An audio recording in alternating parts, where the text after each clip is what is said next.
ឈ្មោះរបស់ខ្ញុំហេនោះជារូបតំណាងរបស់ខ្ញុំវាពិតជាសាស្ត្រាចារ្យលីវ៉ាស៊ីនព្រះជាម្ចាស់របស់ខ្ញុំសាស្ត្រាចារ្យលីនេះនៅក្មេងណាស់សាស្ត្រាចារ្យបើចប់ហើយប្រែថាគាត់ជាអ្នកខ្លែងបន្លំអូអ្នកសុខសប្បាយជាទេអូបាទតាអ្នកអាចមានកណនីឆាតរបស់អូនស្រីតូចរបស់ខ្ញុំលីវែនយ៉ាងដូច្នេះមិនអីទេសេងយូមីងឯងជាអ្នកលេងល្បិចដើម្បីសាប់ឲ្យកូនស្រីឯងធ្វើរឿងគួរឲ្យស្អប់ខ្ពើមបែបនេះឯងទ្រាំលេងបានហើយតាឯងអាចធ្វើអ្វីៗតាមចិត្តឯងបានទេអ្នកហ៊ានលួចកណនីឆាតរបស់គ្រូលីហើយអ្នកធ្វើបាបអ្នកដទៃអ្នកកំពុងធ្វើបាបគ្រូលីអ្នកគ្រាន់តែជាមនុស្សឆ្កួតប៉ុន្តែតើអ្នកកំពុងរងចាំស្លាប់តើអ្នកទាំងអស់គ្នានៅទីនេះជាមនុស្សល្ងងមែនទេនាយកតើខ្ញុំចូលចិត្តលួចយើងទឹកការសុវត្ថិភាពរបស់ឆាតទេតើនរណាផ្ដល់ទំនុកចិត្តឲ្យអ្នកធ្វើឲ្យអ្នករងគ្រោះបន្ទាប់ពីការពិចារណានិងការស៊ើបអង្កេតយ៉ាងយកចិត្តទុកដាក់ខ្ញុំសូមប្រកាសថាអ្នកឈ្នះរង្វាន់ពិសេសក្នុងការប្រកួតប្រជែងផ្នែកវិទ្យាសាស្ត្រនិងបច្ចេកវិទ្យាអាចមានតែចិនយាយប៉ុណ្ណោះក្នុងនាមជាប្រធានក្រុមហ៊ុន Genting Group ក្នុងនាមជាមនុស្សមានសតិសម្បជញ្ញៈខ្ញុំត្រូវតែលាតត្រដាងនៅប្រតិបត្តិការស្រមោលរបស់សេងយំមីងនិងឪពុកកូនស្រីរបស់សេង Family តើប្រតិបត្តិការធូបលាក់បែបណាហេតុអ្វីបានជាលោកសិនត្រឡប់មកវិញតើពិតជានឹងសម្លាប់សាច់ញាតិក្នុងជំរំធំមែនឬ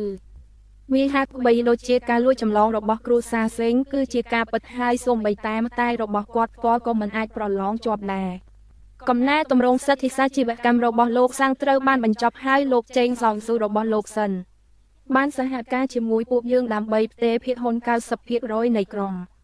ឯកសាររួចរាល់ហើយការផ្លាស់ប្តូរបុគ្គលស្របច្បាប់និងសមត្ថភាពអាចត្រូវបានអនុវត្តនៅពេលណាក៏បានយើងគ្រាន់តែត្រូវមកហើយចុះហត្ថលេខានៅខ្លោងទ្វារសាលាមិនអីទេទីបំផុតខ្ញុំនឹងឈប់ធ្វើពុតជាអ្នកអនុញ្ញាតខ្ញុំមានគ្រួសាររបស់អ្នកទៀតណាស់ហើយទីបំផុតខ្ញុំអាចមានសេរីភាពសេងយំមីងដោយសារអំពើអមនុស្សធម៌របស់ឪពុកគាត់បានអនុញ្ញាតឲ្យកូនស្រីគាត់លួចចម្លងនិងបង្កើតកំណាព្យខ្លាំងៗបន្ទាប់ពីបរាជ័យគាត់បានរកឃើញនរណាម្នាក់ធ្វើពុតជាសាស្ត្រាចារ្យលីវ៉ាស៊ីនដើម្បីបញ្ឆោតមនុស្សគ្រប់គ្នាខ្ញុំសិនយីរងមិនត្រូវមើលស្ត្រីពីរនាក់នេះបំពោលសារសិក្សាដល់ពិសិដ្ឋទេហើយខ្ញុំក៏មិនត្រូវអនុញ្ញាតឲ្យស្ត្រីទាំងពីរនេះគ្មានអំណាចខ្លាំងក្លាយគៀបសង្កត់អំពើល្អនឹងមិនទុកចិត្តលើប្តីនិងកូនស្រីរបស់ពួកគេដែរប៉ុន្តែពួកគេនៅទីនេះដោយក្លាហានក្នុងការប្រឌិតរឿងគូតកុហកនិងចូលចិត្តអ្នកខាងក្រៅការសម្ដែងរបស់កញ្ញាសេនពិតជាអស្ចារ្យមែនសេងយំមីងដើម្បីរក្សាការគោរពខ្លួនឯងនិងសួរទ្រាំអ្នកខ្លែងធ្វើជាអាណាព្យាបាលនៅចំពោះមុខអ្នកខាងក្រៅតើអ្នកបានតបស្នងការក្បត់របស់ខ្ញុំដោយរបៀបណាខ្ញុំថែមទាំងបានតាក់ទងនឹងស្ត្រីមិនស្គាល់មុខម្នាក់នេះហើយនិយាយថាខ្ញុំអៀនខ្មាស់អីចឹងនេះលោកសិនបាននិយាយថាលោកសេងកំពុងធ្វើពុតដូច្នេះតើនរណាជាបរិះមានបំផុតតើ Genting Group នេះជារបស់នរណាអ្នករាល់គ្នាមើលឃើញយ៉ាងច្បាស់នេះគឺជាព័ត៌មានចុះបញ្ជីឧស្សាហកម្មនិងពាណិជ្ជកម្មខ្ញុំសិនយីរ៉ូគឺជាអ្នកតំណាងស្របច្បាប់តែមួយគត់របស់ក្រុមហ៊ុន Genting Group និងជាអ្នកគ្រប់គ្រងពិតប្រាកដចំណែកសេងយំមីងអ្នកគ្រាន់តែធ្វើពុតជានៅខាងក្រៅជាមួយក្រុមហ៊ុនរបស់ខ្ញុំ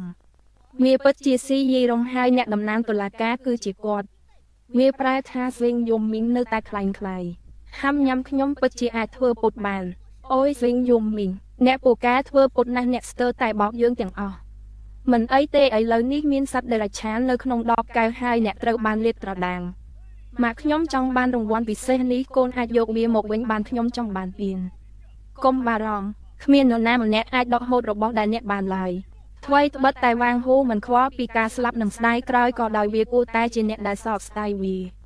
ប្រាប់អូនផងអូនមិនញ៉ាំបាយទុនល្អទេមកនេះខ្មាស់គេឯងពេលនេះអូនអត់បានបាយទុនទេប្រញាប់ទៅយកអូនស្រីព្រៃនិងសត្វដេរឆានមកលាយអារម្មណ៍តើបងនៅធ្វើអ្វីខ្ញុំសុំទោសខ្ញុំនឹងចាប់តាមតរង្វាន់សិនយីរ៉ូអ្នកពិតជាមនុស្សស្រីដែលងងបំផុតដែលខ្ញុំធ្លាប់ជួបដោយយល់ច្រឡំថាយន់វូសម្រាប់គុជអញ្ចឹងឯងសន្មតថាឯងហ៊ាននិយាយជាមួយលោកសេនយ៉ាងនេះឯងស្គាល់គាត់ឯងគិតថាឆ្កួតហើយប្រសិនបើអ្នកធ្លាក់ចូលទៅក្នុងអន្ទាក់ដោយស្ងៀមស្ងាត់អ្នកនឹងគិតថាអ្នកជាខ្ទឹមបារាំងបៃតងខ្ញុំភ្លេចថាជើងរបស់អ្នកគឺខ្ញុំបានទៅយកឯកសារទាំងអស់និងបញ្ជីរាយនាមរបស់សៅជាស៊ូភ្លាមហើយដកគាត់ចេញពីពានរង្វាន់និងមុខតំណែងសិក្សាពីមុនរបស់គាត់ទាំងអស់នៅក្នុងឧស្សាហកម្មនេះខ្ញុំចង់ឲ្យគាត់បាត់ខ្លួនទាំងស្រុងពីពិភពសិក្សាមិនអីទេសាស្ត្រាចារ្យលីយើងនឹងដឹងភ្លាមការសំតែងនៅតែបន្តអ្នកណានឹងឃើញដំណាំនឹងការងារហើយឧស្សាហកម្មទាំងមូលត្រូវបានហាមឃាត់តើអ្នកគិតថាអ្នកជានរណា ហេធនាគារសៅជាស៊ូបានស៊ើបអង្កេតអ្នកពីបទប្រព្រឹត្តខុសក្នុងការសិក្សាការក្លែងបន្លំនិងការបរិហាគេឥឡូវនេះខ្ញុំសូមជូនដំណឹងជាផ្លូវការថាចាប់ពីពេលនេះតទៅរង្វាន់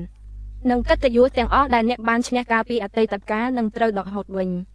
ភស្តុតាងពាក់ព័ន្ធនៃការចូលរួមរបស់អ្នកនៅក្នុងម្លប់សិក្សាត្រូវបានប្រគល់ទៅឲ្យនាយកដ្ឋានតុលាការជូនចំពោះលោកគ្រូអ្នកគ្រូសិស្សានុសិស្សនិងមេដាបៃតាសូមអនុញ្ញាតឲ្យខ្ញុំណែនាំជាផ្លូវការនៅអ្នកណែនាំរបស់ខ្ញុំដែលជាសាស្ត្រាចារ្យដែលមានបទពិសោធន៍នៅសាកលវិទ្យាល័យ Harvard ដែលជាអ្នកប្រាជ្ញកំពូលក្នុងវិស័យបញ្ញាសិប្បនិម្មិត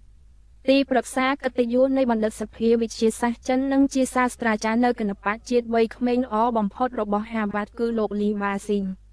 ក្មេងនិងស្រស់ស្អាតគ្រាន់តែជាអ្នកត្រាច់ចរដ៏ស័ក្តិសមបំផុតរបស់គាត់បើទោះជាគាត់ជា Lee Wasing យ៉ាងណានោះមិនបង្ហាញថាគ្រូសាសេងមិនបានលួចចម្លងទេសាគិតមើលតានិស្សិតមហាវិទ្យាល័យដែលទើបតែលាតត្រដាងពីបញ្ញាសិប្បនិម្មិតតិចជាង2ឆ្នាំអាចសរសេរសៀវភៅដូចនិព្វានលេខ1បានទេអ្នកប្រកាសជាបានជួយគាត់បោកប្រាស់ដូច្នេះការគិតនេះស័ក្តិសមនឹងកូនប្រុសតែប៉ុណ្ណោះនេះជាអ្វីដែលបានសម្រេចនៅពេលយប់ហើយអ្វីដែលគេនិយាយគឺសមហេតុផលអូវាពិតជាអស្ចារ្យណាស់បាទប៉ុន្តែប្រសិនបើគេនិយាយដោយផ្ទាល់នៅពេលចាក់ចេញពីកោះនោះគ្រួសារសេងរបស់គាត់នឹងរលាយ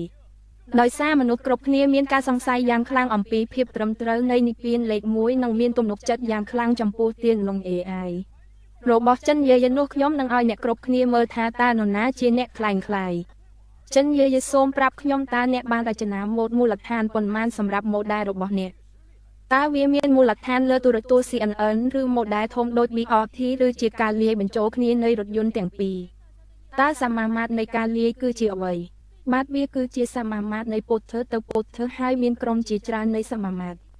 នោះគឺជាសមាមាត្រសំស្របបំផុតមិនសមហេតុសមផលមិនសមជាច្រើនគឺសំរុំតើចម្លើយនេះជាអ្វីអ្នកមិនមានគំនិតជាមូលដ្ឋានបំផុតទេសូមប្រាប់គំរូរបស់អ្នកថាតើវារត់ប៉ុន្មានដងមុនពេលកំណត់តើមានកំណែប៉ុន្មានដែលត្រូវបានបង្ហាត់ក្នុង40ជុំអូ500មានយ៉ាងហោចណាស់ច្រើនជា20កំណែហើយកំណែនោះមានច្រើនណាស់អត្រាភាពត្រឹមត្រូវក៏ខ្ពស់ផងដែរហើយអត្រាភាពត្រឹមត្រូវគឺខ្ពស់ណាស់តើរឿងកំ pl ែងអន្តរជាតិបែបណាដែលអ្នកធ្វើច្រើនជាង20ដងមនុស្សម្នាក់អាចដំណើរការកម្មវិធី AI យ៉ាងប៉ិនប្រសប់ចំនួននៃការវឹកហាត់ឡើងវិញគឺយ៉ាងហោចណាស់10.000គ្រឿងហើយគាត់នឹងមិននិយាយកុហកទេអ្នកក៏បាននិយាយដែរថាអត្រាភាពត្រឹមត្រូវគឺខ្ពស់ហើយអ្នកក៏មិនអាចប្រាប់លេខជាក់លាក់បានដែរខ្មោចកំពុងធ្វើអីឯងចាញ់គេដោយចេតនាសម្លុតកូនហើយភ័យតាដឹងទេទោះបីជាយាយមិនចាំតម្លៃជាក់លាក់ក៏ដោយប៉ុន្តែការងាររបស់គាត់ត្រូវបានដាក់ជូនហើយគ្មានការលួចចម្លងគ្មានការលួចចម្លងនេះមិនអាចคล้ายបានទេគាត់ចង់លួចចម្លងប៉ុន្តែគាត់មិនមានលក្ខណៈសម្បត្តិគ្រប់គ្រាន់ដើម្បីលួចចម្លងទេព្រោះគាត់មិនយល់ទាល់តែសោះការងាររបស់ចិនយាយគឺជាដំណើរការទទួលស្គាល់រូបភាពធម្មតាដោយប្រើប្រាស់ CNN ប៉ុន្តែគាត់គ្រាន់តែទទួលស្គាល់ថាគំរូរបស់គាត់គឺជាការស្គាល់ភាសាធម្មជាតិដោយប្រើ BRT ដែលជាកំហុសនៃសុខវិនិច្ឆ័យបែបនេះសូម្បីតែសិស្សកម្រិតបឋមក៏មិនធ្វើដែរអ្នកស្រីសេននេះជាការងារពិតដែលអ្នកនិយាយអ្នកកំពុងព្យាយាមរក្សាវាព្យាយាមដល់តាមយកពេកខជនពានរង្វាន់ត្រឹមត្រូវហើយលោកចិននិយាយត្រូវគាត់មិនបាននិយាយលេងទេព្រោះការងារនេះមិនមែនធ្វើដោយខ្លួនឯងទេទៅគាត់ចំណាយលុយ1លានដើម្បីឲ្យអ្នករៀនខ្ញុំថានិយាយជាមួយយាយយើងនិយាយបង្កាច់បង្ខូចអន់ចិត្តនិយាយមួយម៉ាត់តាឯងធ្វើអីម៉ាក់សូមជួយសង្គ្រោះខ្ញុំពានរង្វាន់របស់ខ្ញុំអនាគតរបស់ខ្ញុំឃើញអ្នកច្រណែនអ្នកមិនអាចទ្រាំនឹងខ្ញុំបានទេសៅយំមីងល្អខ្ញុំប្រាប់អ្នកមិនថាការងាររបស់ចិនយាយពេញឬត្រូវចោរកម្មទេរង្វាន់ពិសេសថ្ងៃនេះអាចឈ្នះបានតែពីមន្ទីរពេទ្យចិនប៉ុណ្ណោះសិនយីរំជាគឺជាកូនស្រីបង្កើតរបស់អ្នកជាគឺជាកូនស្រីបង្កើតរបស់អ្នកមកសាកល្បងចាប់តាមជាមួយសេងយំមីងម្តងទៀតក្នុងករណីនេះខ្ញុំជ្រើសរើសរដ្ឋមន្ត្រីចៅមកសរសេរថាហេតុអ្វីឥឡូវនេះខ្ញុំជាប្រធានក្រុមហ៊ុន Genting រົບលុយគឺជារបស់ខ្ញុំទាំងអស់ខ្ញុំមានពាក្យចុងក្រោយថាខ្ញុំអាចឲ្យវាទៅអ្នកណាដែលខ្ញុំចង់បានភាពល្ងងគឺប្រសើរជាងអ្នកខ្ញុំចង់ទុកលុយឲ្យអ្នកប៉ុន្តែអ្នកគ្មានអៀនក្រោយរៀបការបាន20ឆ្នាំតើអ្នកបានផ្ដល់អ្វីឲ្យខ្ញុំមុខស្លាប់ទាំងថ្ងៃត្រជាក់សូម្បីតែមុខញញឹមក៏ខ្ជិលច្រអូសដែរនារីណាអាចទ្រាំទ្រអ្នកបានសំណាងណាស់ព្រះមានភ្នែកសូមឲ្យស្នេហ៍ដំបងរបស់ខ្ញុំត្រឡប់មកវិញមានតែគាត់ទេដែលអាចធ្វើឲ្យខ្ញុំមានអារម្មណ៍ថាខ្ញុំជាមនុស្សស្រីជាទីស្រឡាញ់ឥឡូវនេះខ្ញុំបានខ្លាយជាអ្វីខ្ញុំក៏មានសេរីភាពដែរ ព្រះមានភ្នែកតើអ្នកណាអាចចាប់បាន